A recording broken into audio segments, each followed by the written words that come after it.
So again, good morning, and thank you for being here. I hope you had a good week. Haven't seen you in a week. Hope you enjoyed the Olympics. Everybody was enjoying Alyssa Liu's performance. Something good happened this week.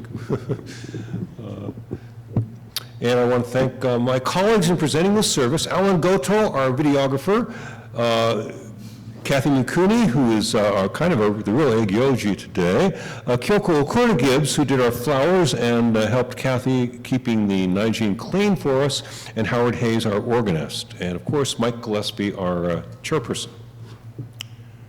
The title of my talk this morning is Your Enlightenment is Inevitable.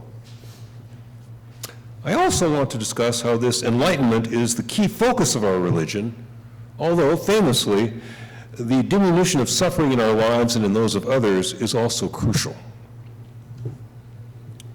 Buddhism is here to soothe our pain, to diminish our suffering, and to guide us to know the deep truth of life, which will be the fulfillment of enlightenment. Coming to know the deep truth of life is enlightenment, is awakening.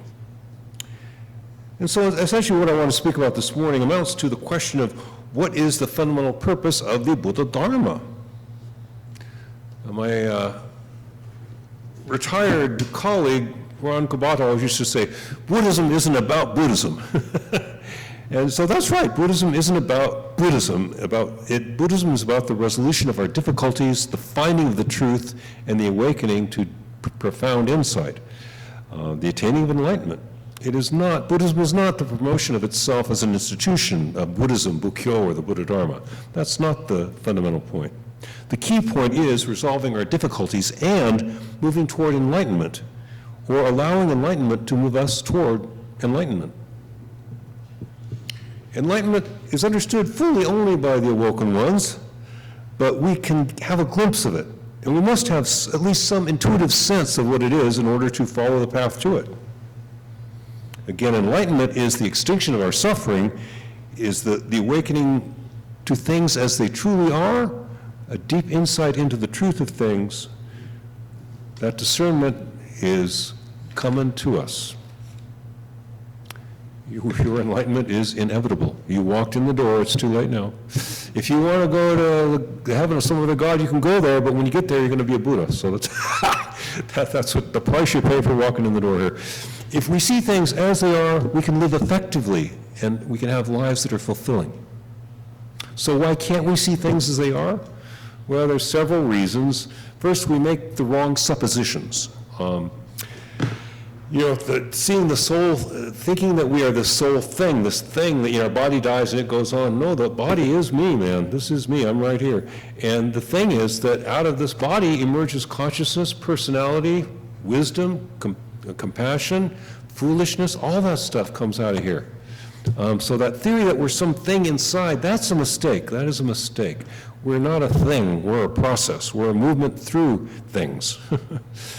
And another supposition that we can't help making is either everything's one or everything's individual. And the truth is that the great oneness of life appears in individuality.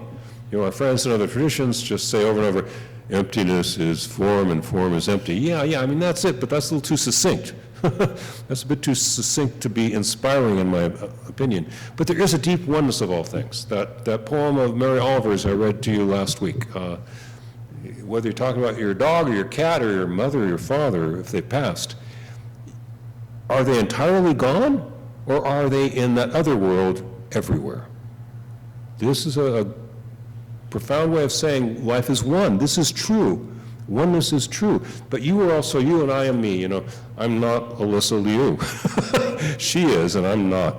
I'm not Chevy Chase. Hey, there's something, sometimes things break okay. That's one problem, the wrong suppositions. Another are these three kinds of motivations, these three broad sorts of motivations that are problematic. One being greediness. But really, the real meaning is obsessive desire. You have to have desires. Everybody does. Every living being does. But when we get obsessed with things, I gotta have that. I gotta get home in time for my favorite program. I've told you, some of you heard this story before, but I used to watch Beauty and the Beast, that old TV show. And I one time I met a woman, I was single at the time, I met a woman I got out with once, she said, oh yeah, was it, anyway, it was Chris, somebody, this guitar player's in town tonight, want to go see it? So, oh no, I don't, I'm busy tonight, but maybe some other time. And I went back and I sat in front of my TV, and I didn't turn it on, and I said, I'm not watching this tonight, and I'm never watching this show again, not because it's a bad show, because I should not live my life like this. You should not be planning your life around a TV program. That is where, I want this, no you don't, come on. How important is that thing, That's the problem, obsessive desires, when we get hung up on something that isn't that important. The other, of course, is anger. Anger, as everyone tells you, and it really is true, is usually an escape from your true feelings. And your true feelings are powerlessness, sadness, grief. It's a lot easier to be angry than it is to feel grief. So anger blocks us from knowing our true feelings. And ignorance and deludedness, which in Buddhism is treated as an emotion. Ignorance, you're not just ignorant because you don't know. You're ignorant because you willfully turn your eyes away from the truth. You willfully embrace nonsense. That kind of ignorance is a real problem. And the third kind of thing, besides these three kinds of passions, deludedness, anger, and desire, compulsive desires, besides those, another problem is excessive fear and anxiety. The difference between fear and anxiety and greed, hatred, and delusion is you cannot live without fear. We're not telling you to stop being afraid. We're telling you, stop stressing out about stuff that's not a threat, or stuff that's not an immediate threat. When you're driving down the freeway, I hope you're afraid all the time. Honest to gosh do, because you're going to get hurt if you don't. You just may as well realize, do we live in a jungle? Is this a jungle? The freeway is. Whether the rest of society is or not, the freeway is a jungle. Be careful, be careful, be afraid. We don't want to take every anxiety and fear away from you. We want you to not worry so much about the stuff you don't need to worry about. One of the things I don't worry about anymore is dying young. That's over now. That threat no longer looms over me. There's no chance I'm going to die young. So, don't worry about stuff there's no reason to worry about. Excessive fear and anxiety really do limit us, block our ability to see what is true and to live wholesome, fulfilling, and valuable lives.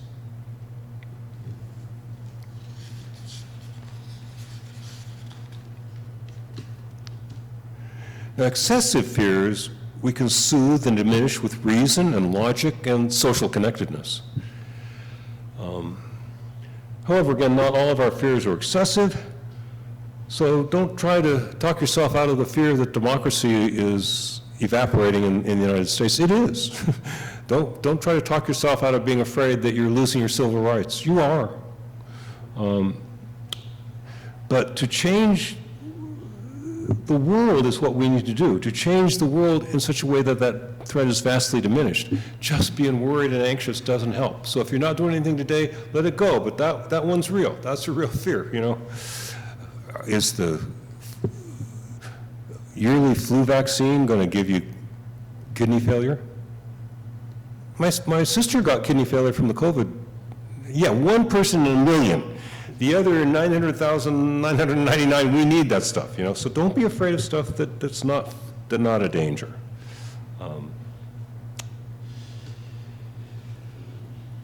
And so far as poisonous behaviors go, anger, again, is usually an escape from something else. And so try to know why you're getting angry. With courage, there is no anger. You live in the presence of fear, powerlessness, embarrassment, perhaps feelings of humiliation.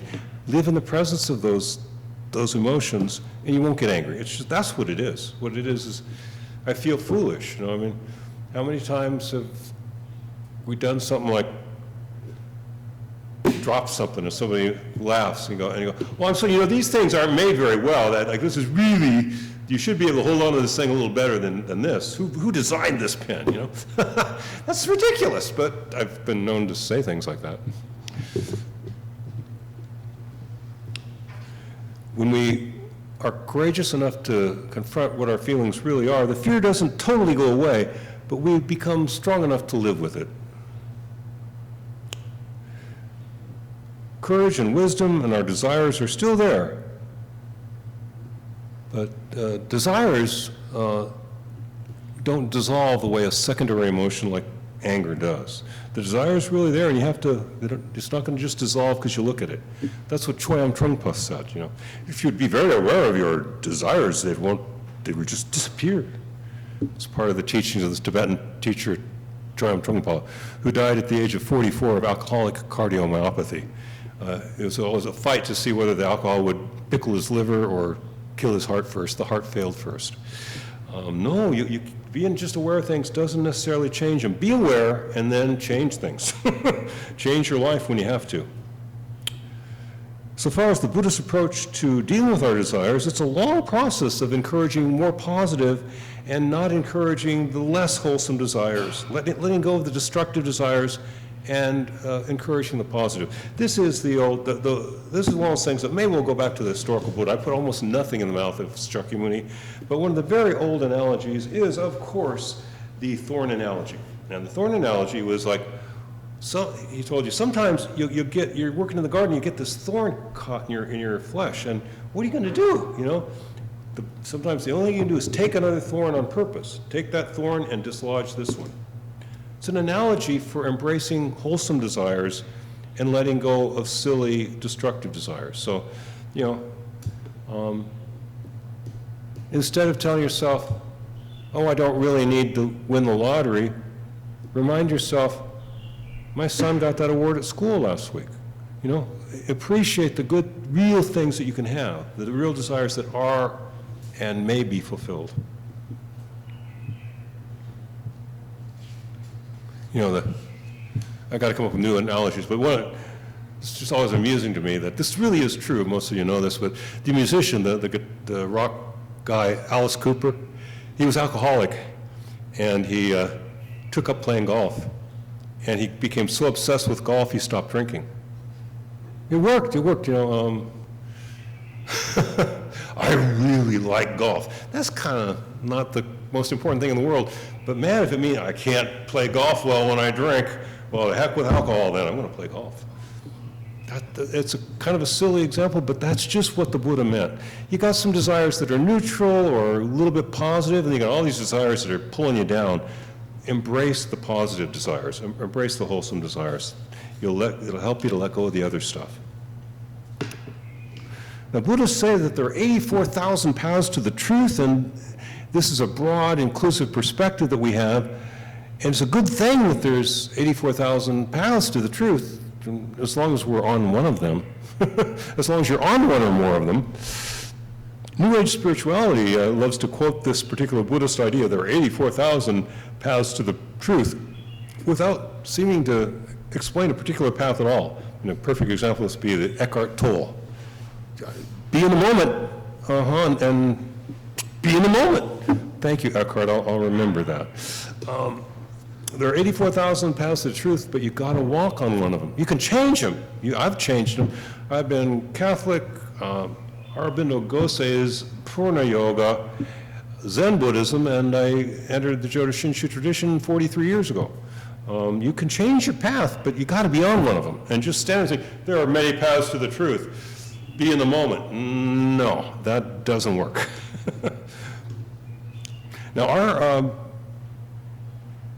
our special entry gate, our escalator, our train, which is carrying us inevitably to the destination of enlightenment, is the Nembutsu, recollection of the Buddha and their enlightening realm through the relaxed and occasional but reverent saying of their name.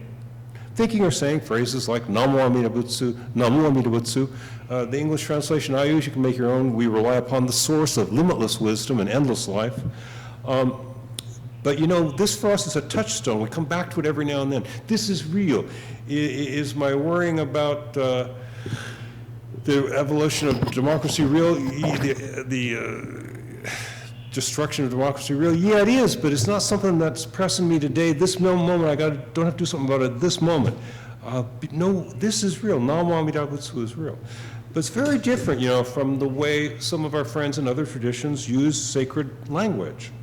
And our friends who follow Tibetan and Zen paths often use the mantra Om Gate Gate Paragate Parasangate Bodhisvaha.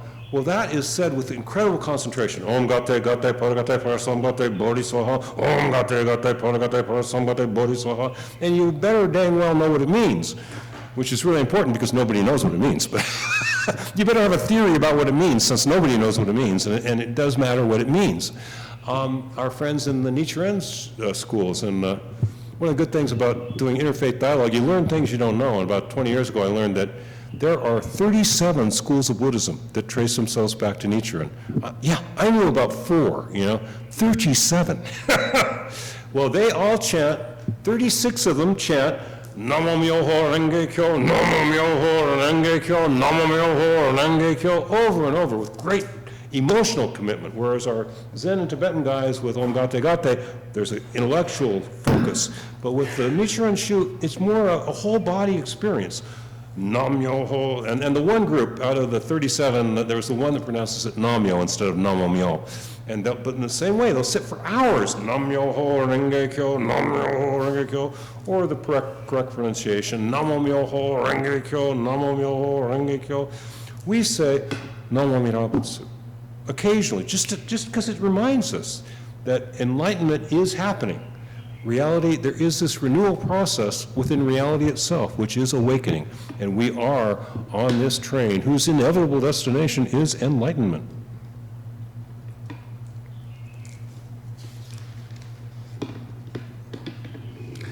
We love being able to guide people here at the Pasadena Buddhist Temple.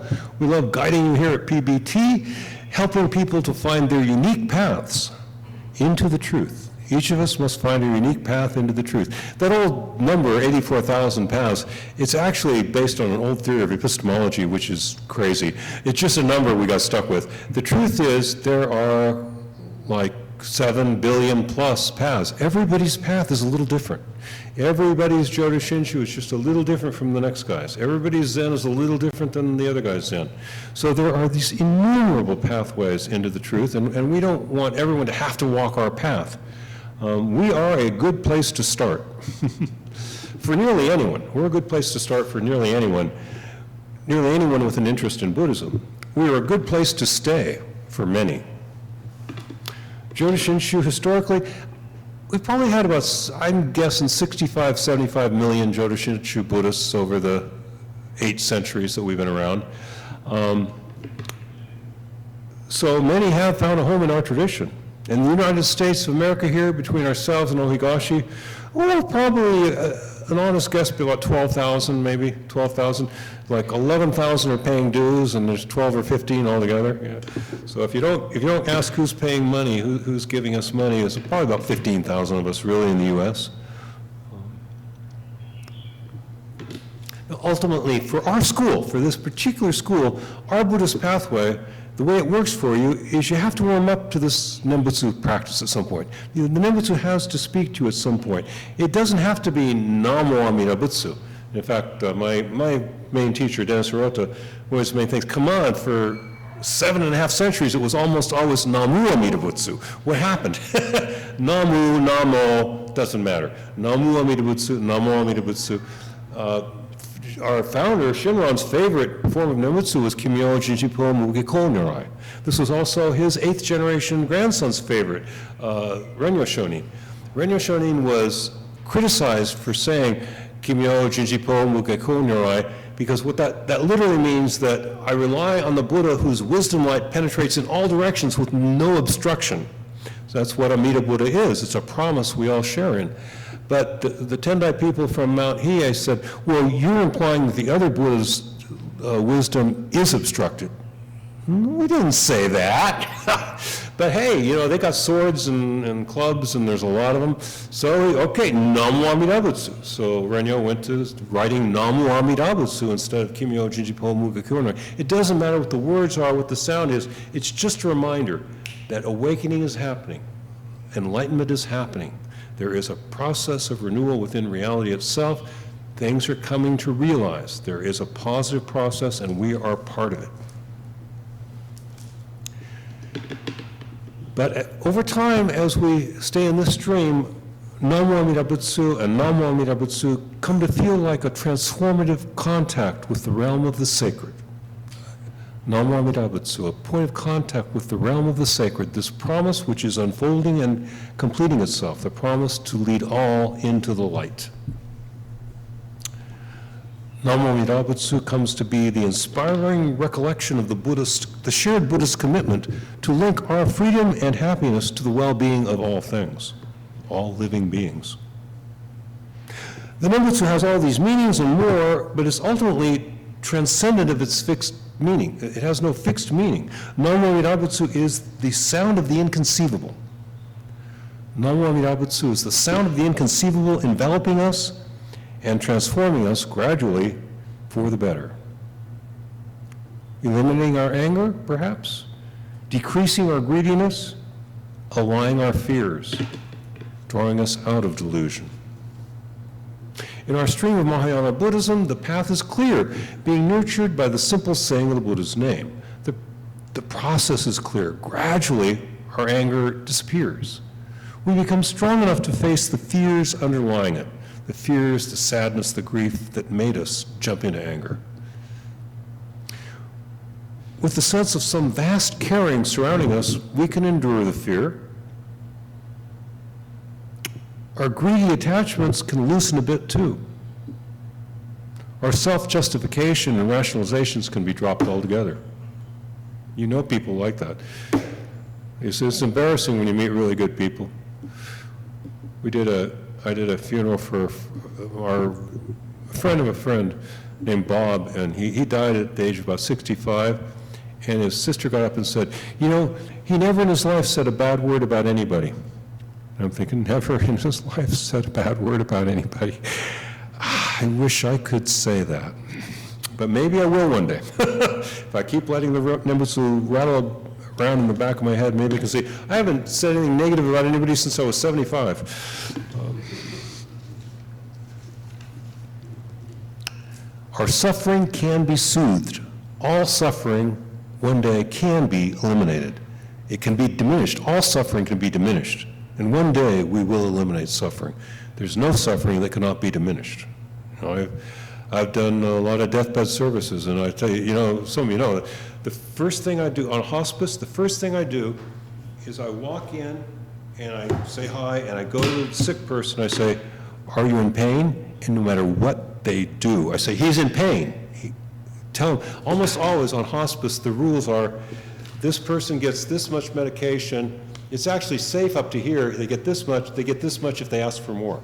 Encourage, that's one of the things I do, you know, make sure they're medicated. You can diminish the suffering. You can't stop the cancer sometimes, although there's seldom a death sentence. I tell everybody, I have a friend who was stage 4 breast cancer for 30 years. Stage 4 just means they have no treatment for this illness. It doesn't mean you're going to die tomorrow. It just means what you've got, and here's our treatments, and here's what you got at this stage. This doesn't do this. We can't do anything for you. But she has survived, and her friends, I didn't see her personally recently, but her friends, mutual friends tell me she's really doing pretty good. She's not in pain. She will eventually pass of that cancer, but her suffering has been diminished. They have done the pain management they need to do. The Buddha Dharma, Buddhism, is about diminishing our suffering and soothing our pain and guiding us to fulfillment and showing us the truth. It will, it seems, be a long journey, but it can be a pleasant journey, and our arrival at enlightenment, at awakening, is inevitable. Walking the Nembutsu path to goodness can be a pleasant stroll down the road with family and close friends. For us, the path is like one of those moving walkways at the airport. People movers, they call them. Our path is like stepping on a people mover. It carries us where we need to go. If you say Namo Amida Butsu, Namo Amida Butsu, Namo Amida Butsu, will you get there faster? Gee, I don't know. To borrow a Chinese cultural analogy, on a path of 10,000 miles, who's ahead by a couple of yards and who's behind by a couple of yards really doesn't matter. We don't say the Nembutsu to push ourselves to enlightenment. We say the Nembutsu because we believe everyone will enter into that light one day. Namo Amida Butsu. Nonetheless, it may get you another couple yards forward. We never said it didn't work that way. We just said it is 10,000 miles, and you're talking about a couple yards. Namo Amida Butsu reminds us that we are on this wonderful journey which inevitably leads us to awakening, to Buddhahood, to enlightenment. Enlightenment tears the veil of separation. Enlightenment dispels the illusion that one life is separate from another. Enlightenment itself moves us toward enlightenment. Maybe you can feel that train carrying you toward the station of awakening. Maybe you can hear the rattle of the wheels on the rails. And maybe it sounds like Namo Amida Butsu or Namo Amida Butsu. And so I will close my comments there and ask you, in closing the Dharma message portion of our service, to join me in saying the Buddha's name a few times in any form you may like. We rely upon the source of limitless wisdom and endless life. Namo Amida Butsu, Namo Amida Butsu, Namo Amida Butsu, Namo Amida Butsu, Namo Amida Butsu, Namo Amida Butsu, Namo Amida Butsu, Namo Amida Butsu, Namo Amida Butsu.